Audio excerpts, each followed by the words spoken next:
수덕사의 여성 1966년 김문흥 작사 한동훈 작곡 노래 송준희. 인적 없는 수덕사의 밤은 깊은데 흐느끼는 여성의 외로운 그림자. 속세에 두고 온 님 잊을 길 없어 법당에 촛불 켜고 홀로 울 적에 아 수덕사의 쇠북이 운다. 산길 백리 수덕사의 밤은 깊은데 염불하는 여성의 외로운 그림자. 속세에 맺은 사랑 잊을 길 없어 법당에 촛불 켜고 홀로 울 적에 아 수덕사의 쇠북이 운다.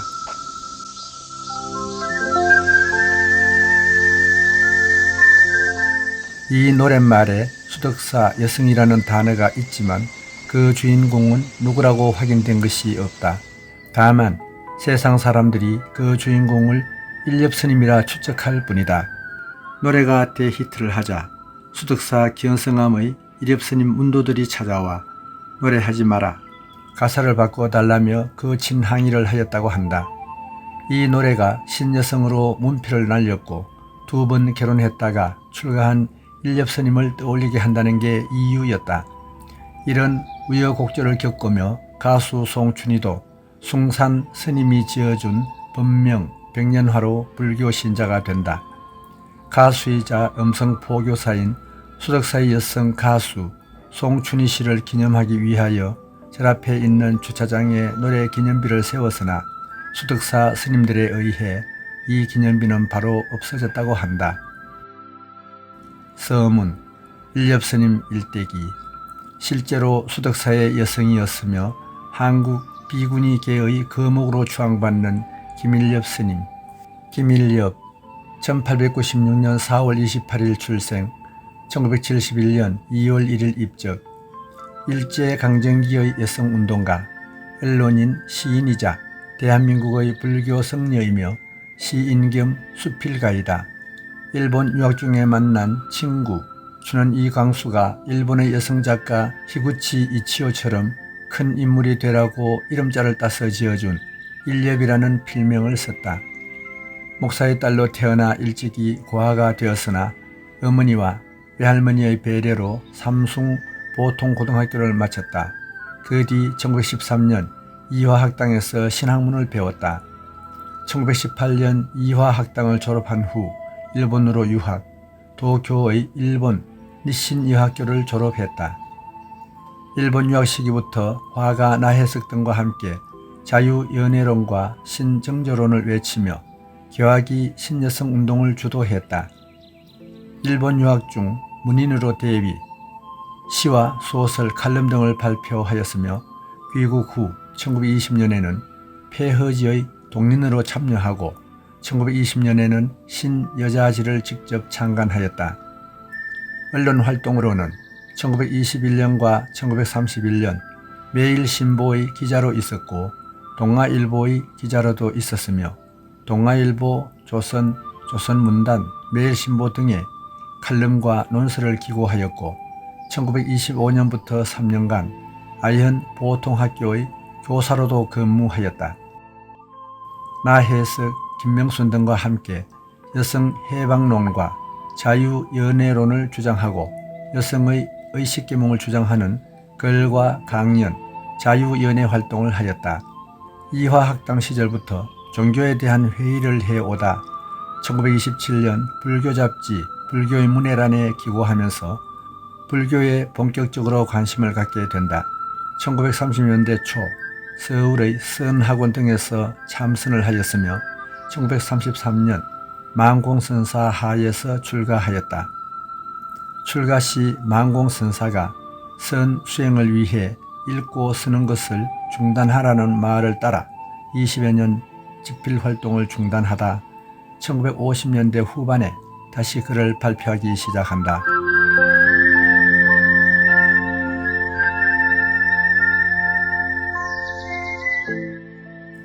한국 근대문학 초기에 여성으로서 대담한 사회활동과 아울러 남성들과 어깨를 나란히 하여 작품 활동을 함으로써 오랫동안 폐쇄된 규범 속에 묻혀 있어야 했던 한국 여성들이 사회 진출과 문학활동에 참여할 수 있는 길을 열어 놓았다는 점은 높이 평가받을 만하다. 작품으로 소설은 계시, 자각, 순애의 죽음, 사랑 등이 있고 시는 추해, 이별, 동생의 죽음 등과 수상록, 청춘을 불사르고 행복과 불행의 갈피에서 등이 있다.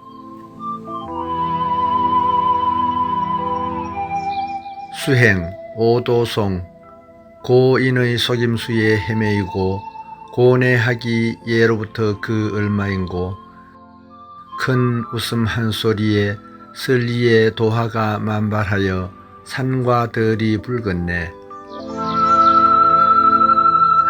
출가 배경 1962년 5월 고희를 바라보던 인력은 청춘을 불사르고라는 인생 회고록을 세상에 내놓았다. 목사의 딸로 태어나 이화학당에서 신학문을 배우고 동경유학까지 다녀온 인텔리 여성, 화가 나해석과 더불어 자유연애론과 신정조론을 외치며 개화기 신여성 운동을 주도했던 선각자였다. 12세의 나이에 이미 육당 최남선보다도 1년 앞서 국문시 동생의 죽음을 발표함으로써 한국문학상 신시의 효시가 되었던 여류문인. 동거 결혼 이혼을 반복하다 33세의 나이에 홀연 불문에 들어 세상을 깜짝 놀라게 했던 출가 수행자로서 파란만장한 길을 걸어왔던 이력의 소유자가 들려준 인생론이었기에 그 울림이 더 크고 깊었는지 모른다. 스님은 이 책에서 인생의 전환점이 되었던 옛 연인 백승욱에게 보내는 편지 형식의 글을 통해 자신의 속내를 털어놓고 있다. 일예비 백승욱에게 한 생각 돌리게 한 당신에게 나는 어떻게 보온해야 하오리까. 무념에 들게 한 은혜는 사랑의 배신과 상처에 되고도 멀리 남는 진리를 몰랐던 지난 날을 이 순간 남김없이 청산하였나이다. 이제 나는 보온할 만한 완전한 인간이 되기 위하여 남을 구제하기 위하여 미래세가 다하고 남도록 정진과 노력의 상수적 길, 곧 인간의 정로로만 매진할 것이외다. 그리하여 구경은 갈 길과 가는 사람이 하나로 화하고 받고 주는 상이 끊어져야 유의의 생활, 곧 현실에서 무희락을 얻은 대자유인이 될 것이 아니오이까. 먼 훗날 백승욱도 인력을 떠났던 이유가 세속적인 사랑이 아니라 대하적인 사랑에 있었음을 담담히 밝히고 있다. 일엽 스님은 1971년 1월 28일 수덕사에서 76세로 입적했다. 사망한 뒤 답이하였으며 사리탑도 수덕사에 있다. 불명은 하엽, 도호는 백년도엽, 하엽당, 본명은 김원주, 다른 이름은 원주이다. 수덕사 환희대 원통보전 1927년 추석을 앞둔 어느 달밤 정해사 소림초당에 주석하고 계시던 만공선사께서 완을 하시던 중 덕숭산 비원이라고 일컬어진 환희대 도량에 이르시어 좋고 좋도다, 참으로 환희로운 터로다라고 찬탄하시었다. 1927년 10월 그 터에 간단한 초옥을 짓고 환희암으로 명명한 후 비구니 스님 세 분이 정진하며 사셨는데 오랜 세월이 지나는 동안 초옥이 퇴락하여 1942년 새로 기와를 올린 암자를 짓고 상냥식을 거행하였다. 이후 몇몇 스님들이 이곳에 거처하며 정진했으나 만공스님 입적 후에 돌보는 사람이 없어 비게 되자 서산에 살던 김국평이라는 만공스님의 시인도가 이 암자를 지을 때 크게 시주하였다는 연고로 자신의 소유권을 주장하기에 이르렀다. 그러자 노안으로 대중처소에 머물기 어려우셨던 김일엽 스님을 모시기 위해 손상자인 월송스님이 대한불교 조계종 총무원의 고문 변호사로 계시던 황혜진 변호사를 통해 법적인 절차를 밟아 김국평 씨에게 소정의 대금을 지불하고 환희대를 인수하였다. 그 이후 일엽스님께서는 대중처소에서 열반하시려는 뜻에 따라 1970년 견성암 선언으로 이거하실 때까지 만 10여 년을 환희대에出석하시며 제자들과 함께 정진하셨다. 1966년 덕숭 총림 수덕사 제2대 방장을 지내신 벽조 선사께서 환희대 고가 옆 객실체를 신축해 주었다. 1971년 김일엽 스님 입적 이후 소원상자 월송 스님을 위시한 문도들이 힘을 모아 유고 문집을 간행하고 1973년에는 환희대 앞들에 김일엽 스님을 기리는 5층 추모석탑을 건립하였다. 1978년 월송 스님과 정진 스님은 김일엽 스님의 기념 도량을 정비, 환희대 원통 보정과 요사체 보광당, 난야 등의 창건 불사를 시작했다. 덕숭 총림 수덕사 제3대 방장이신 은담선사의 지도 아래 많은 불자들의 도움으로 1984년 원통 보정과 보광당의 낙성식을 봉행하였다.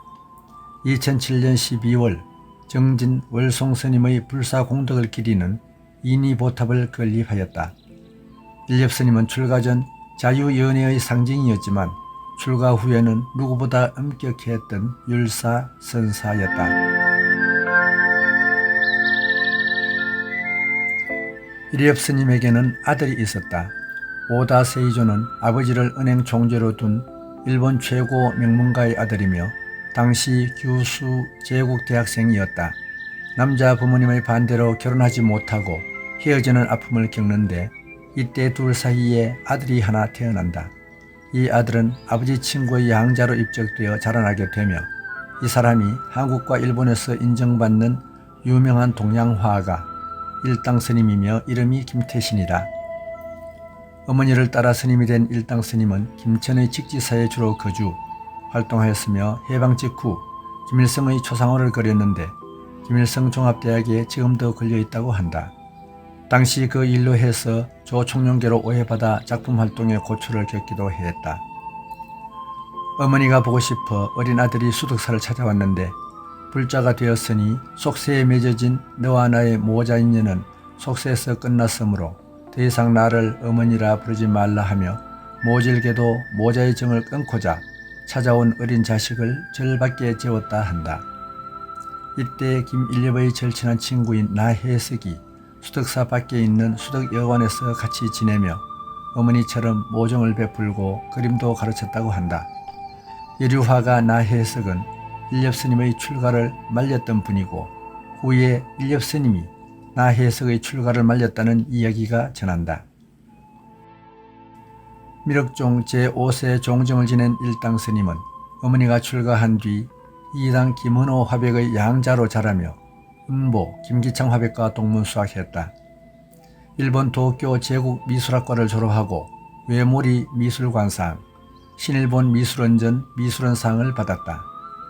귀국 후 한중일 미술 교류전을 열고 채석화 부흥을 주도하다가 1988년 경북직지사 조실 관흥 스님을 은사로 출가했다. 일본인인 오다 세이조와 연애해서 아들을 임신했으나 세이조의 집안에서 반발이 매우 심해서 김일엽이 먼저 포기하고 떠났다.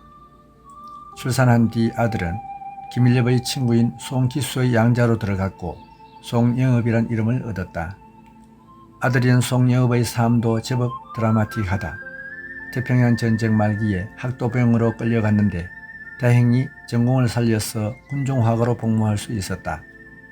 8.15 광복 후 의붓아버지인 송기수를 찾으러 황해도 신천군으로 갔다가 그대로 북한에 억류되었으나 실력을 인정받아서 김일성의 초상화를 그리며 지내게 되었다. 이후 해주시를 통해서 월남했고 이전에 그림을 배운 이당 김은호 화백과 지내다가 사정상 일본에 다녀올 예정이었으나 하필 일본에 간 뒤 6.25 전쟁이 터졌고 이후 한일 수교 문제로 인해 한국으로 돌아오지 못하고 1971년까지 일본에서 지내게 되었다. 게다가 앞서 말한 김일성 초상화 일획 때문에 빨갱이로 몰려서 꽤나 고초를 겪어야 했다. 이후 이름을 김태신으로 바꾸고 출가해서 일당이란 법명을 받고 그림을 그리는 화승으로 생활하다가 2014년 12월 25일 법납 26세 세수 92세로 사망했다. 어머니란 존재는 각박하고 외로운 이성에 내던져진 영혼의 안식처입니다. 나의 고독, 나의 절망, 나의 기쁨, 나의 소망은 모두 어머니로 인한 것이었습니다. 어머니로 인하여 갈증을 느꼈으며 또한 어머니로 인해 제 삶은 충만했습니다. 나의 어머니가 뿌리치는 옷자락에 엉겨붙은 눈물 같은 존재였습니다. 일당 스님의 어머니에 대한 애틋한 마음이 나타나는 부분이다. 일엽 스님이 입적한 지 31년 만에 한국 비구니계의 거두 일엽 스님의 아들이라는 것을 세상에 드러낸 일당 스님 자전소설 어머니 당신이 그립습니다에 털어놓은 파란만장했던 삶의 이야기에는 아버지 오다 세조에 대한 부분이 나온다. 아버지는 한국에라도 와서 어머니와 가까운 곳에 계시려고 총독부에 지원했다. 해방 후에는 일본 외교관으로 일했다. 평생 어머니를 못 잊고 독신으로 살았다. 저는 아버지 친구분의 양자로 들어가 살았기 때문에 우리 세 가족은 단 한 번도 같이 살아보지 못했다. 오다 세이조는 부모님과 절연을 선언했고 70년 독일에서 홀로 숨을 거둘 때까지 오다 가문에 발을 들여놓지 않았다. 일엽 스님을 시봉했던 갱리 스님의 증언에 따르면 일엽 스님이 병으로 앓아누워 있을 때 한 노신사가 찾아왔었다고 하는데 일당 스님은 이를 두고 혹시 아버지가 아니었을까 조심스러운 추측을 내놓는다. 70대 노신사가 이름도 밝히지 않고 병든 어머니 뵙길 청했답니다.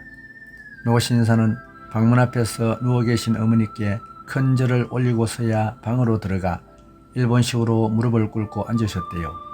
그리고 아픈 어머니를 보고 한참 눈물을 흘리시더니 하얀 손수건을 어머니 손등 위에 올려놓고 그 위에 다시 자신의 손을 얹으면서 어머니 손을 꼭 잡더랍니다.